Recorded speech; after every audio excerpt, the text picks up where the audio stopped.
It turns out the New Orleans Saints feel they already have the veteran quarterback they need on their roster. It just happens to be on their coaching staff. We got all that and a little bit of lanyard for you on today's episode of Locked On Saints.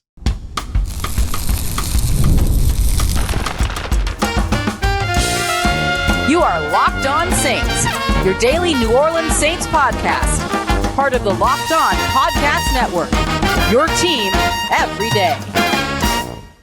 What is good, Who Dat Nation and Who Dat family? I'm your host, your friend, Ross Jackson, New Orleans native, your New Orleans Saints expert and credentialed member of the media covering those New Orleans Saints as a Saints beat writer over at LouisianaSports.net. And on today's episode, the New Orleans Saints still have a big hole and big question in the middle of their defense. The Saints will open their season against a quarterback that has never beaten a Brandon Staley defense, and will kick everything off with the Saints coaching staff put it on themselves to make sure that their young quarterback room can succeed. We got all that for you on today's episode. We appreciate you very much, whether it's your first time or your next time, being here with us, making us your first listen, and being it every day or here on the show, which is a proud part of the Locked On Podcast Network, your team every day. New Orleans Saints head coach Kellen Moore says, we don't need a veteran head coach, or we don't need a veteran quarterback. They've got the coaches to develop those young passers. Kellen Moore was made available during the Saints Hall of Fame golf game earlier today.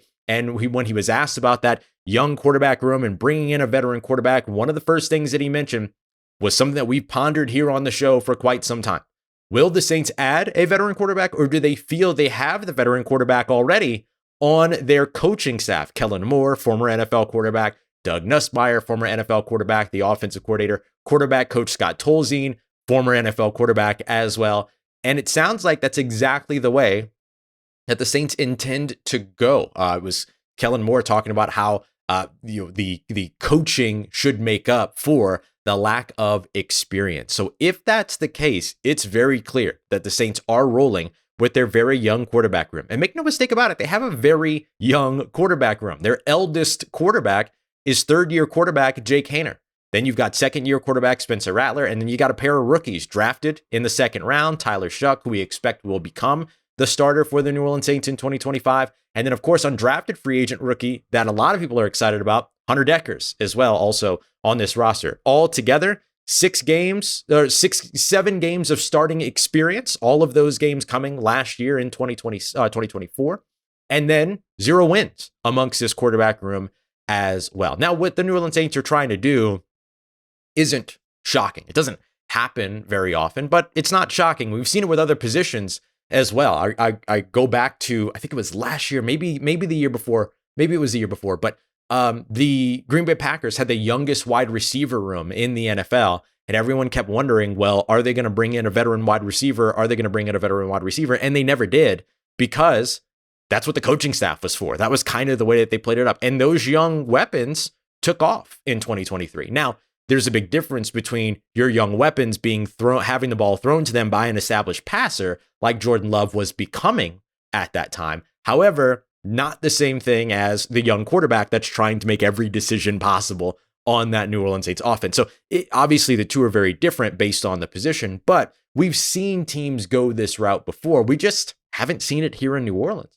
New Orleans has consistently worked with veteran free agent quarterbacks. They brought in Drew Brees as a veteran free agent quarterback coming off of that injury, became the greatest quarterback in the team's history, the greatest player in the team's history. Then they went to Jameis Winston. That didn't work out. They tried Taysom Hill. That did work out, but it seems that they just don't see Taysom Hill as that kind of a player, right? Dealt with injury, things like that. They're not looking at him as a quarterback. And obviously he's not available to begin the season this year, or at least it's very unlikely that he'll be available to start the season this year. Then they rolled the dice with Andy Dalton. That didn't work. They did that as quickly as they could to get away with Jameis Winston. There was nothing to be done there. And then, of course, they went down the road with Derek Carr, and Derek Carr, 2 years later, retired. So the Saints have not had a lot of opportunity and have not taken a lot of shots with young quarterbacks. I mean, we've talked about this many, many times, but under Dennis Allen, Sean Canfield, Garrett Grayson, and Tommy Stevens were the only quarterbacks that were drafted. And Tommy Stevens didn't even play quarterback, not just for their team, but for in the NFL, period. He ended up moving over to tight end and all these other things. Then they went after Jake Haener. Then they went after Spencer Rattler. Then they went after Tyler Shough 3 years in a row. those guys are now on the roster. So the Saints, instead of adding a veteran passer, are looking at just trying to make sure that they, as a coaching staff, are developing those players. So I kind of applaud the Saints coaching staff and Kellen Moore on this for saying, like, no, we'll handle it. I kind of like that approach. Now, is it going to be successful? Is it not going to be successful? We'll see.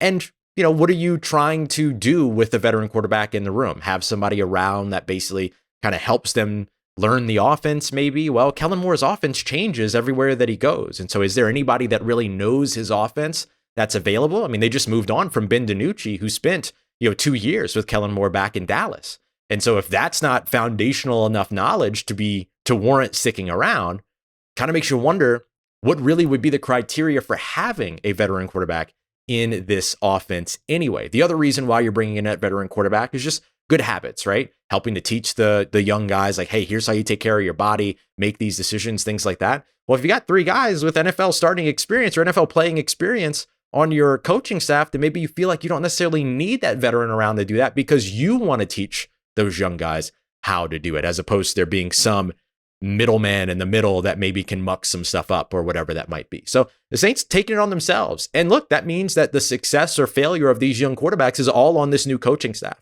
So the Saints taking very seriously the opportunity here to develop a young passer and do something that the Saints have not done for a very, very long time, which is find success with a quarterback that they have drafted. And look, there are players out there that could still be available to the Saints if they decide to pivot at a later time. The Saints reportedly no interest in Aaron Rodgers. I think that's a good thing for this team. I think saddling up Kellen Moore, a 36-year-old first-time head coach with not the strongest demeanor in the world, with an Aaron Rodgers, probably not a great idea. Probably not a great way to go about things. But we assume that Aaron Rodgers will find his landing spot over in Pittsburgh, as has always sort of been the expectation. So I'm actually glad that the Saints seem to be out on that. Shout out to Jeff Duncan for the report on that kind of update around the interest there.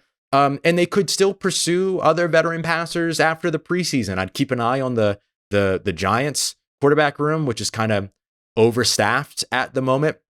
I'd keep an eye on Philly's quarterback room, also a little bit overstaffed at this moment. And I would keep an eye out on the Cleveland Browns quarterback room as well, where they just added 2 new quarterbacks in the draft. And so that means that guys like Jameis Winston, Tanner McKee, Kenny Pickett, Joe Flacco could potentially end up coming available after the preseason. And the Saints could at that point say, okay, we'll grab a veteran, or at least even if it's a young veteran, but grab a quarterback with starting experience and have them as the emergency quarterback on a practice squad or something like that. I totally see the Saints doing that, but they don't seem to be in any hurry to do that. And again, I doubt Jameis Winston gets out of New York. Jackson Dart wants to work with him, said before he was even drafted to the Giants that he was the guy that he wanted to learn with and work under and all these other things. And so they're going to give him that opportunity over in New York. But maybe one of these other guys becomes available and the Saints make a decision to add them at a later time. But it seems like right now, Kellen Moore, Doug Nussmeier, Scott Tolzien at the top of that offensive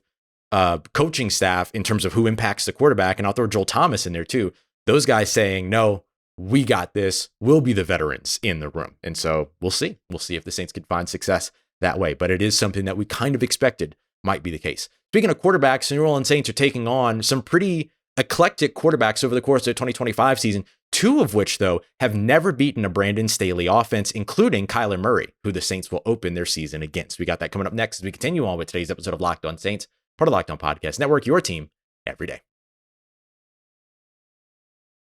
Today's episode of Locked On Saints is brought to you by the Skylight Calendar. I'm sure you remember our friends over at Skylight for their Skylight frame, the digital picture frame where you could, remotely add photos and things like that. Well, the Skylight Calendar might be even better. I love this thing. I actually just got one of these and it should be at home by the time that we get there. I'm super, super excited about it because it's basically just this big 15-inch HD calendar screen where you can load up a bunch of different calendars across a bunch of different platforms, Google, Apple, Outlook, and more, and then keep everything organized all in one place. Lance Moore, our friend with the Saints squad, they use it as well in his home with all the busy schedules that they have. I absolutely love the Skylight Calendar. I think you will too, especially keeping all of that stuff. It's just, you got a family, a lot of different schedules to manage. Great to be able to keep it all in one place. Right now, Skylight is also offering our listeners $30 off of their 15-inch calendars by going to skylightcal.com/NFL. That's skylightcal.com/NFL to get $30 off of your 15-inch calendar. That's skylightcal.com/NFL.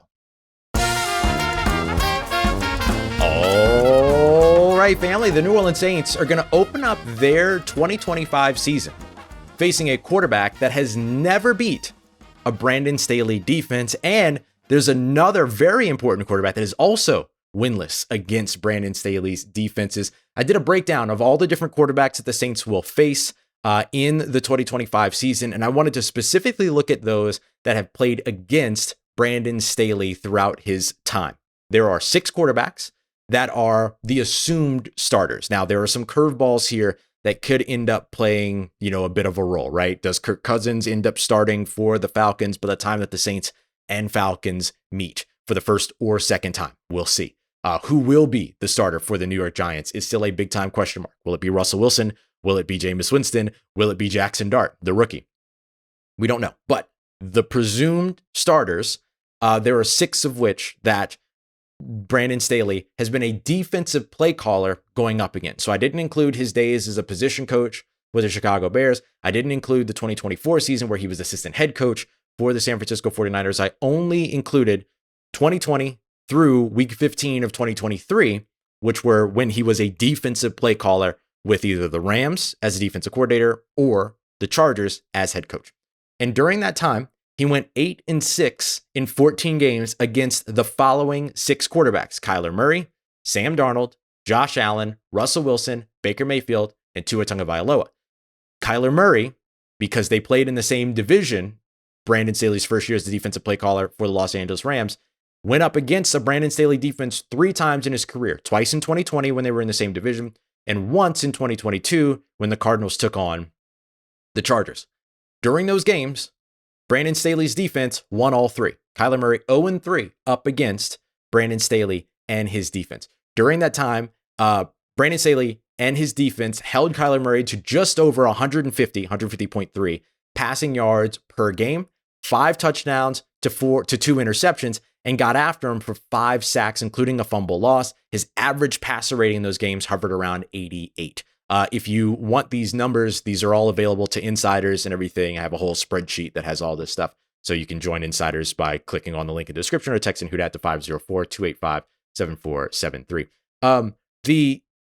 The reason why I highlight this is because this is where the Saints are starting their season, right? They start the season at home going up against Kyler Murray and the Arizona Cardinals. Kyler Murray, who over the course of those 3 games completed just 59.5% of his passes going up against Brandon Staley's defense.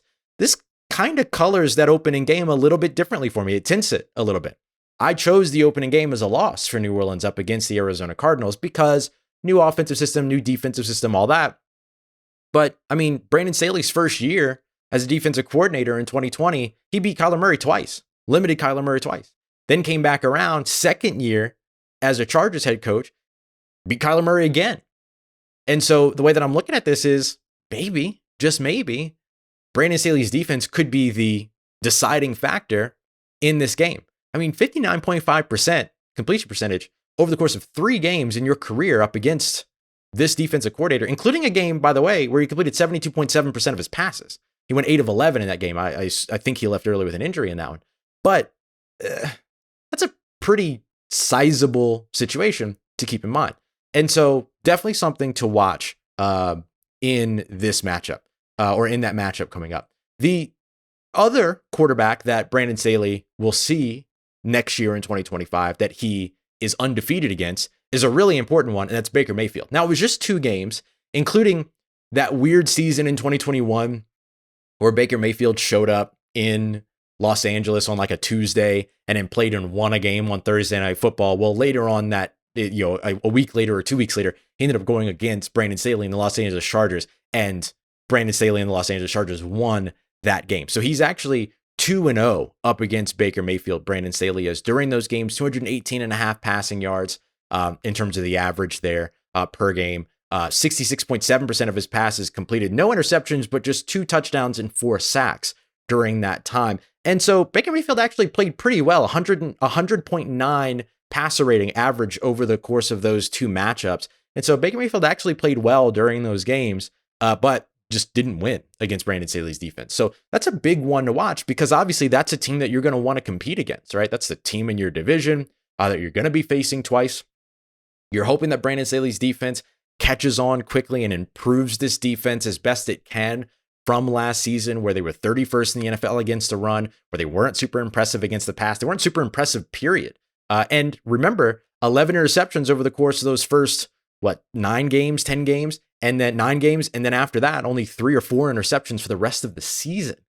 For the rest of the season after that. I mean, they were on a path to having a takeaway in almost every game, particularly interceptions in almost every game for a little while there. But then once they moved on from Dennis Allen, you saw the takeaways go away, all these other things. And then even when Dennis Allen was in the building, the defense struggled. Todd Grantham did not do a good job with the New Orleans Saints defensive line, so on and so forth. So you're trying to patch up all of those things. And you're hoping that Brandon Staley is going to be able to do that. And in particular, you're hoping that he can do that within the division. So good start here so far in terms of Brandon Staley's record up against Baker Mayfield, who he hasn't played against since 2022. Same thing for Kyler Murray, by the way. So something to keep in mind there. Another quarterback that he's met with a few times is Russell Wilson. 4 games. It's the player or quarterback that he's faced the most amongst those that are presumed starters as of today. Split those games 2-2. But here's the thing. 58.2% completion percentage during that time, 88.3 average pass rating, and sacked Russell Wilson 14 times over the course of those 4 games, including 1 6-sack game and 1 4-sack game. So Brandon Staley somehow or another found a really good way to get after the Denver Broncos version of Russell Wilson. So something to keep in mind there. His best game, Russell Wilson's best game, was 63.6% completion percentage, completed 21 of 33 passes and threw for 224 yards. He also had a game where he threw for 283 yards, but only completed 54% of his passes in that game and did throw 3 touchdowns to 1 interception in that matchup. So a little bit of a split in that one. Won the first 2 games up against him, Brandon Staley did in 2020 as well as 2022. And then in the second matchup of 2022 and the first matchup of 2023, that's where Russell Wilson came out on top. So some pretty good situations here for the Saints when it comes to Brandon Staley's success. The player that he's had the most trouble with, unsurprisingly, is Josh Allen. Josh Allen threw for 311 passing yards in the Week 3 2020 game, which the Bills won up against Los Angeles Rams, completed 72.7% of his passes, 4 touchdowns, 1 interception.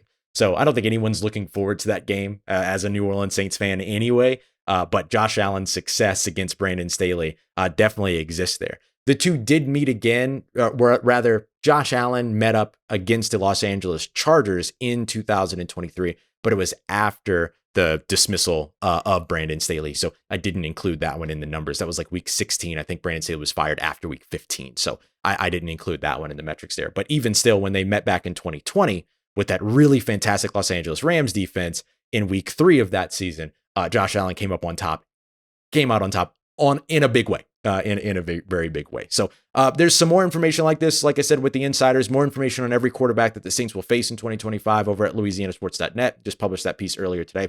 And then, of course, I'll bring you more information on all of those here throughout the rest of the offseason here on the show. Coming up next, though, I want to switch over to the defensive side, or I guess keep on the defensive side, but actually talk about Brandon Staley's defense, because there's a big mystery that exists right smack dab in the middle of it. We got that coming up for you as we continue on with today's episode of Locked On Saints, part of Locked On Podcast Network, your team every day.